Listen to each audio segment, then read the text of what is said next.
Le débrief, c'est l'émission pour tout savoir sur le foot régional avec Radio VFM et Foot Normand. Et c'est le lundi soir à partir de 18h15.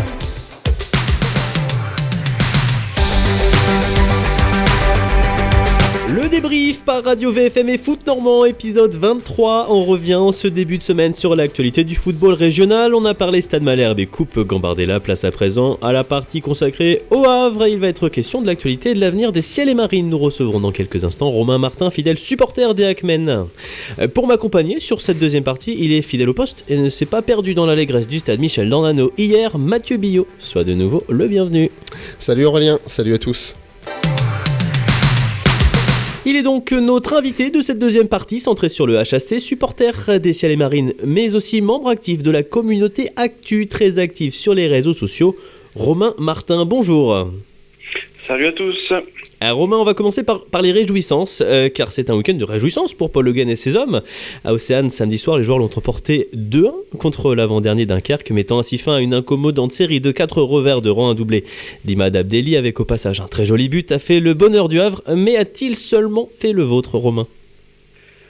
Oui, une victoire, ça fait toujours plaisir, c'est clair. Maintenant, on sort de, comme tu l'as dit, on sort de 4 défaites de rang. C'est pas le même, c'est pas le même plaisir, mais oui, bien sûr, on est toujours content de voir notre équipe gagner. On est content pour Imad qui revient bien sur cette deuxième saison et là particulièrement sur ce match-là il a brillé. Donc oui, on apprécie quand même au final. Ouais, heureusement. Ouais. Et on a envie de dire, fallait peut-être mieux gagner quand même parce que 4 défaites de rang, j'ai cru voir que c'était pas arrivé depuis 2011, quelque chose comme ça. 5 défaites, on n'ose même pas l'imaginer. Déjà que la grogne est forte et on va y revenir. Mais là, si le Havre par malheur s'était incliné contre l'avant-dernier, comme Aurélien l'a dit, de nouveau à domicile, là attention, la cocotte aurait pu exploser quand même. Ouais, je pense que oui, comme tu l'as dit, la grogne est forte et ça monte de plus en plus. Non, la défaite, oui, ça aurait, il y aurait eu explosion. C'est sûr qu'il y aurait eu explosion ce week-end. Maintenant, ça ne fait que maintenir la pression, la grogne qui est forte en ce moment. Ça ne fait que la maintenir, mais au-delà d'un simple match, au-delà de cette victoire, c'est un bilan de 7 ans de Vincent Volpe. On va y revenir, mais on arrive surtout sur un bilan, on se retourne, on regarde derrière nous et on dit finalement qu'est-ce que ça a changé quoi. Au-delà des 4 dernières défaites et du match de samedi, mais on est plutôt en train de regarder dans le rétro à dire ça fait 7 ans que Monsieur Volpe est là et qu'est-ce qui se passe quoi. Ouais, parce que c'était un petit peu étrange samedi au stade Océane. Déjà il n'y avait pas grand monde. Il y avait encore moins de monde que d'habitude. Nos confrères de Paris-Normandie relatent qu'il y avait guère plus de 3000 personnes dans le stade. Ça fait effectivement pas beaucoup. Les Barbarians, du coup, avaient décidé symboliquement de boycotter le début du match. À la place où ils sont d'habitude, il y avait quelques banderoles, notamment une adressée à l'encontre de Pierre Ventier, le directeur général du club doyen, où il y avait inscrit Ventier démission. Le message est simple et clair. Oh, au moins, c'est vrai que c'est limpide. Au moins, il n'y a pas de doute d'interprétation sur le message. Bon, là, c'était concernant Pierre Ventier, mais on a un petit peu l'impression quand même que la colère des supporters elle est dirigée vers l'ensemble des responsables du club, du président Vincent Volpe, même l'entraîneur peut-être Paul Le Guen, peut-être un petit peu moins, peut-être l'entraîneur, plutôt le président et Pierre Ventier. Romain, qu'est-ce que reprochent les supporters du Havre en fait à leurs dirigeants ? Qu'est-ce qui explique cette colère ? Alors, je pense que c'est surtout un manque de cohérence générale dans les discours à tous les étages du club, et cela depuis maintenant, je l'ai dit, de nombreuses années.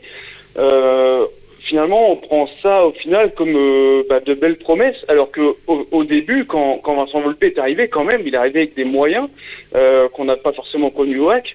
Il est arrivé avec de l'ambition et tout ça, et finalement, ce discours se décompose petit à petit et se transforme finalement en se traduit par de simples belles promesses, puisque ça fait quand même maintenant 2 saisons où on n'injecte pas énormément d'argent, notamment dans le mercato, et puis là on commence aussi à faire des coupes de budget, vous l'avez vu passer comme moi pour l'année prochaine au niveau du centre de formation, qui est quand même l'ADN du club, etc. Donc c'est ça la grogne, ok, on peut accepter d'être 7e aujourd'hui, pourquoi pas, il y a des choses qui s'expliquent, etc.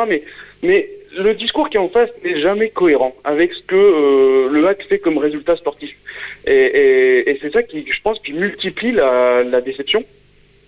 Qu'est-ce que vous aimeriez en tant que supporter, je parlais au sens général, comme discours du coup parce que bon, c'est vrai que le président Vincent Volpe, quand il prend la parole régulièrement, il rappelle que l'objectif ça reste la montée, voilà, mais c'est vrai que en contrepartie on nous explique aussi qu'au HAC, en tout cas c'est le discours officiel qui est tenu, c'est compte tenu de la crise des droits télé, de la crise sanitaire, on nous a aussi expliqué un petit peu le Brexit qui empêche certaines transactions d'aboutir, qui a plus les moyens d'avant.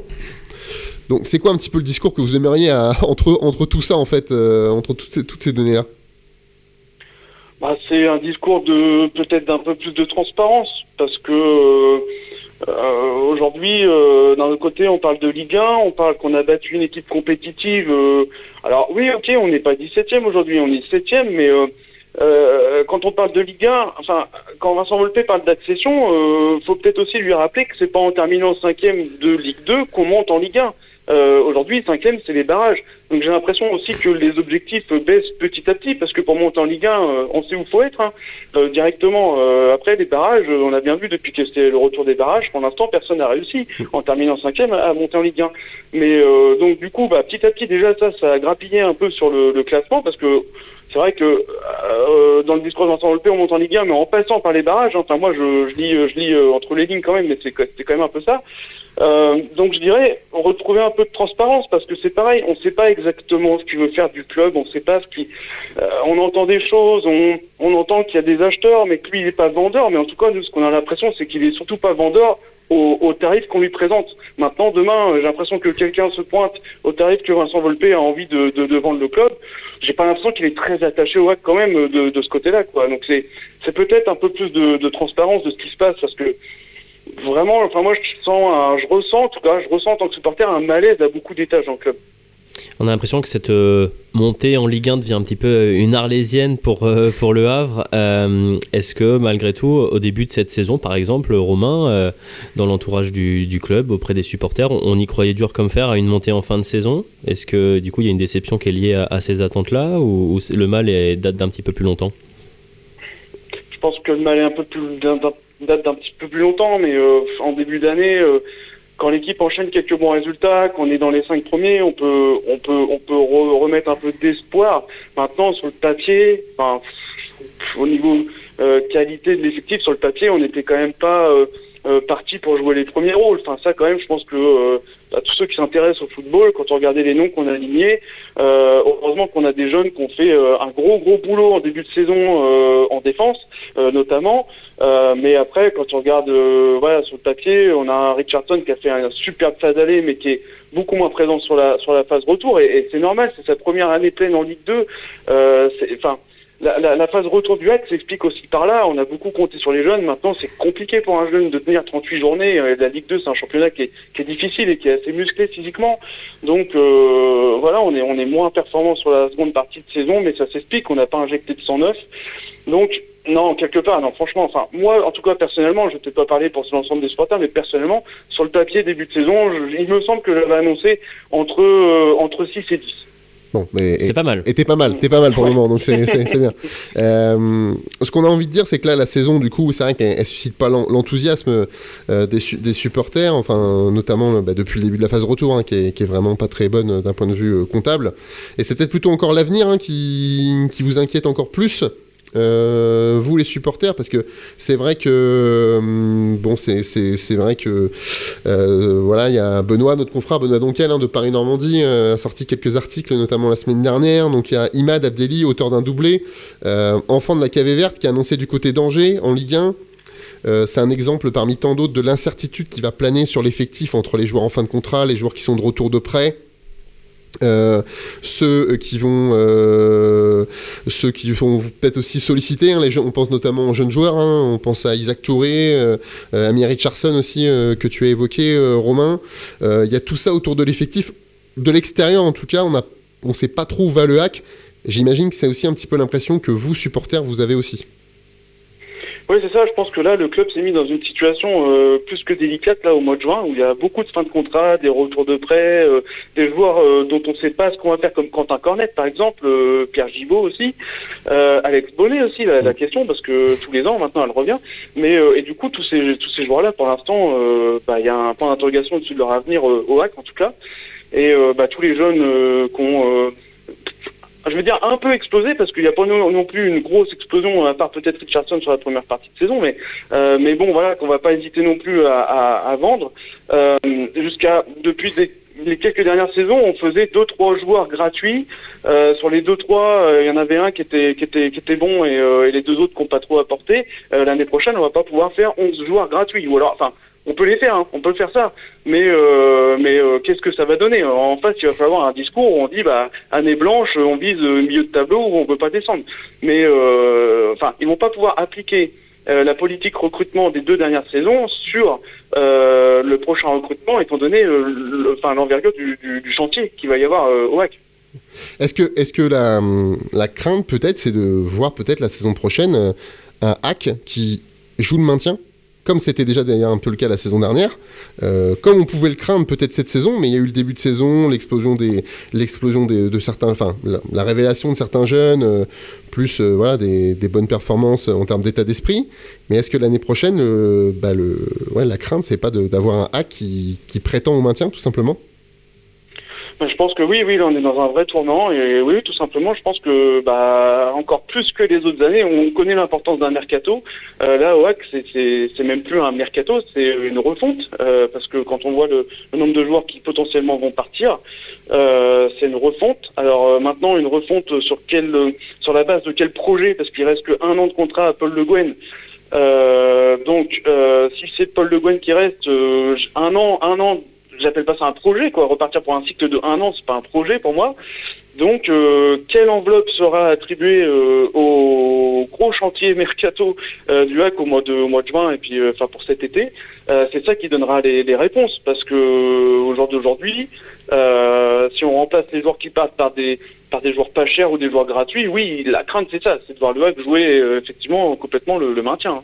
Alors c'est la 13e saison de suite en Ligue 2 depuis le dernier passage du Havre en Ligue 1. On a l'impression que cet objectif décidément est compliqué à atteindre, mais est-ce qu'on pourrait se satisfaire en ce qui vous concerne, Romain, mais aussi certainement les supporters en général, de voir le Havre être un club qui ne vise que le maintien en Ligue 2 les saisons prochaines et ne plus trop parler de Ligue 1? Est-ce qu'on peut en tant que supporter se satisfaire vraiment de ce statut de club de Ligue 2 à part entière? Parce que c'est un peu l'étiquette qui commence vraiment au fil des saisons à coller au Havre. Alors se satisfaire, forcément, non, si je peux parler le cœur, non, j'ai envie de voir le HAC en Ligue 1. Maintenant, si ça permet à tout un effectif de travailler dans la sérénité autour d'un vrai projet qui est basé autour de vraies bases solides, de la formation par exemple, un vrai projet qu'on nous présente et qu'on nous dise pas l'objectif c'est la Ligue 1 avec un effectif low cost entre guillemets. Moi je peux me satisfaire s'il y a une vraie cohérence d'ensemble et je pense que même les supporters, on peut retrouver une cohésion avec notre équipe pour fêter tout ça, et vaut mieux fêter de très bonnes victoires en Ligue 2 pour l'instant que plutôt espérer des choses et être très déçu.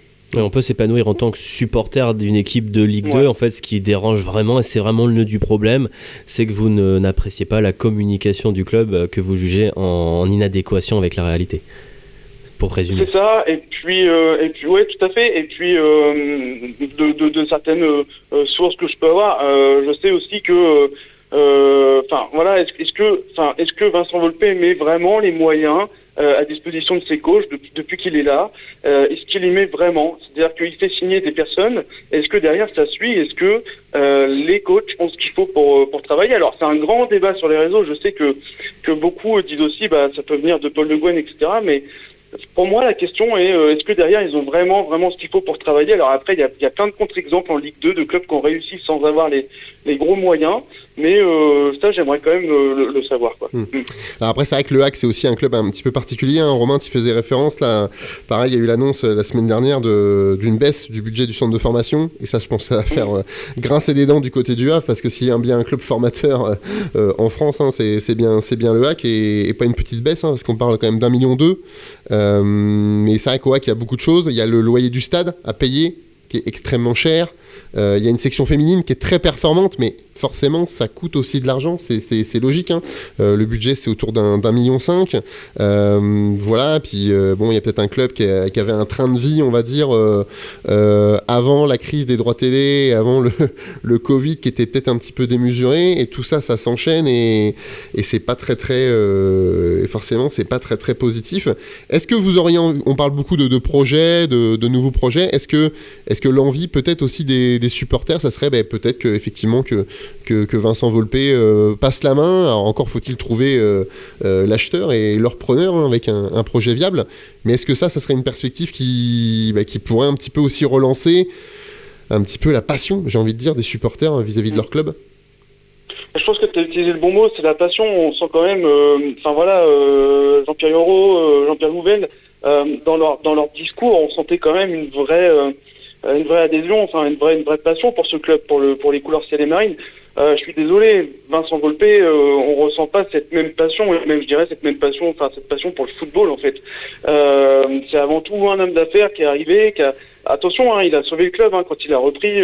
Attention, dans quel état étaient les comptes du club. On est bien conscient de ça aujourd'hui. Il a fait beaucoup aussi pour le HAC, mais là effectivement on arrive peut-être à bout de souffle, et il y a peut-être besoin effectivement, et c'est ça, de retrouver et la passion à tous les étages du club, un discours passion aussi, en plus du business qu'est le football, peut-être aussi retrouver des couleurs et de la fierté et de la passion. Ouais. Et je dis ça souvent dans beaucoup d'émissions aussi, et peut-être, encore faut-il qu'ils existent, mais peut-être remettre des Havrais aux commandes du club, sans que ce soit une attaque, hein, vis-à-vis de Monsieur Volpé ou de Pierre Ventier, mais peut-être que si c'était des anciens joueurs ou des anciennes figures locales qui ont cet attachement au maillot ciel et marine, ça passerait aussi mieux du côté des supporters. Je sais pas ce que tu en penses, Romain. Ouais, ça c'est certain. Alors je sais que beaucoup d'anciens joueurs ont proposé leur service au club. Alors il y a eu Jean-Michel Lesage, il y a ça c'est sorti, donc voilà, mais je sais aussi d'autres joueurs qui ont proposé leur service et qui ont été toqués à la porte de Monsieur Volpé qui a refusé leur service. Maintenant aujourd'hui effectivement Vincent Volpé a tenté de s'entourer de personnes. Alors tout à l'heure on parlait de Pierre Ventier qui a eu le droit à une belle banderole. Bon pour moi aujourd'hui c'est un échec. Alors effectivement il faut peut-être aussi, si aujourd'hui il souhaite rester aux commandes du club, ou en tout cas de ce qu'il dit il n'est pas vendeur, peut-être tenter une autre approche. Et comme tu le dis, ouais, comme tu proposes, c'est remettre peut-être un peu de sang ciel et marine aux différents étages du club. Peut-être que ça fonctionnerait, en tout cas redonner un élan à ce club, parce que ce soit sportivement ou même dans la vie entière du club, on sent pas quelque chose de très positif, quoi. Très bien, merci beaucoup Romain d'avoir été notre invité pour évoquer l'actualité du Havre. On va vous souhaiter quand même une fin de saison plus positive, au moins plus positive que le récent mois de mars. Il reste 6 rencontres, à commencer la semaine prochaine, le samedi 16 avril à 19h par un déplacement à Valenciennes. Et il restera derrière 5 matchs, Mathieu, si je ne me trompe pas. C'est exactement ça. Bon, il y a un petit objectif symbolique aussi du côté du HAC. Finir devant Malherbe. Finir devant Malherbe, les gars, quand même, ça doit vous motiver un peu quand même. Il y a 2 points d'écart, je crois, entre les deux équipes là au moment où on se parle. Voilà, faut se fixer des petits objectifs pour la fin de saison quand même. Oui, c'est clair. Oui, si on peut finir devant Malherbe, on va pas se priver. Il y a un point d'écart. Un point d'écart en plus. On va aller les chercher. Voilà, faut mettre un voilà. Et voilà comment... Ça commence par là la passion. Voilà comment on pimente une fin de saison en 2 phrases. En tout cas, ne bougez pas, on revient dans quelques instants pour parler foot régional avec l'actualité du FC Écœurs de Ville-Hainneville, club de Régional 2. À tout de suite sur Radio VFM. Retrouvez toute l'actualité du foot régional, le débrief avec Radio VFM et Foot Normand.